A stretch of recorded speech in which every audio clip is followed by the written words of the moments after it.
दुर्गा नदी के किनारे बसा एक गांव फूलपुर। गांव में कुछ 100-150 लोग रहते थे।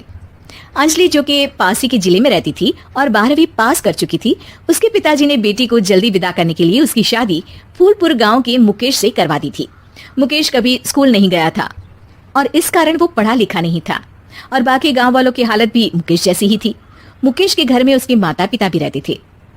सासू माँ, मैं बाहर मंदिर तक जा रही हूँ, आधे घंटे में आ जाऊंगी। अरे अभी कहीं जाने की जरूरत नहीं है, चुपचाप जाके रसोई में रात के खाने की तैयारी करो।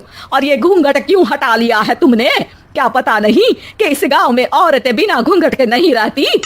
रात में अंजलि छत पर जाकर अपनी मम्मी से बात कर रही होती है। तभी गांव की 3-4 औरतें उसे देख लेती है और दरवाजे पर आकर उसकी सास से शिकायत करने लगती है। और क्या हुआ? अरे छत पे तो देखो, आपकी बहू मटक मटक के किसी से फोन पर बात कर रही है, दिन भर फोन पे लगी रहती है। अरे कल तो मंदिर के पास वो क्या कहते हैं, सेल्फी ले रही थी। शहर की बहू रखना अच्छा शान की बात है, पर देखना इसके लक्षण से ये तो तुम्हारे परिवार को बदनाम ना कर दे। ये पहली बार नहीं था जब सास से गांव के लोगों ने अंजलि की बुराई या शिकायत नहीं की हो। अब तो ये रोज की बात थी। अंजलि ये सब सुन लेती है। जब वो नीचे जाती है तो मुकेश भी वहां आ जाता है। सास कहती है, बेटा, लोग घर आकर शिकायत करने लगे हैं बहू के कामों की, देख लो। पति हो, संयम से रखो इसे।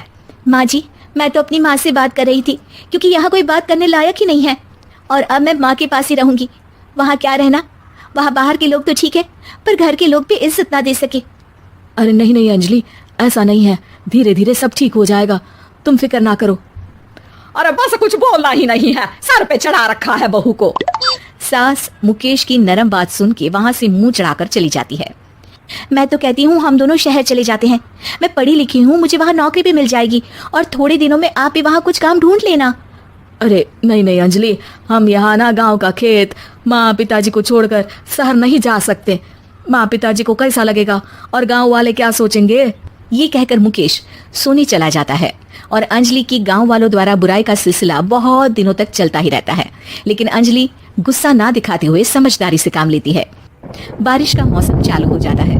जोरदार बारिश से पूरे गांव में हाहाकार मच जाता है। दुर्गा नदी में बाढ़ आ जाती है और बाढ़ का पानी पूरे गांव की फसल तबाह कर देता है। फसल की ये हालत देखकर गांव वाले निराश हो जाते हैं और बात तो यहाँ तक पहुँच जाती है कि कुछ लोग तो अंजलि को इस सब का दोषी ठहरा देते हैं। अरे पूरी फसल तबाह हो गई, पता नहीं किसकी नजर लग गई है।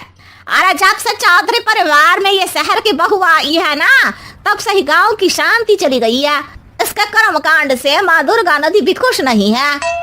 ये सब सुनकर बेचारी अंजलि रोते हुए अपने घर चली जाती है।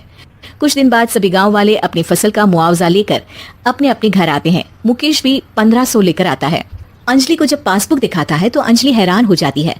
अरे, ये पासबुक में तो उन्होंने 4000 की एंट्री करी है और आपको सिर्फ 1500 दिए। सच में? अरे वो सरकारी अफसर आपको बेवकूफ बना रहे हैं। सरकार की तरफ से हमें 4000 मिले हैं, लेकिन बाकी का सारा पैसा खुद ही खा रहे हैं। आप लोग के अनपढ़ होने का फायदा उठा रहे हैं।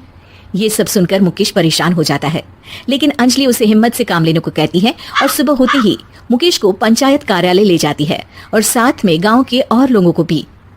आप सरकारी बाबू क्या गाँव के लोगों को बेवकूफ समझते हैं?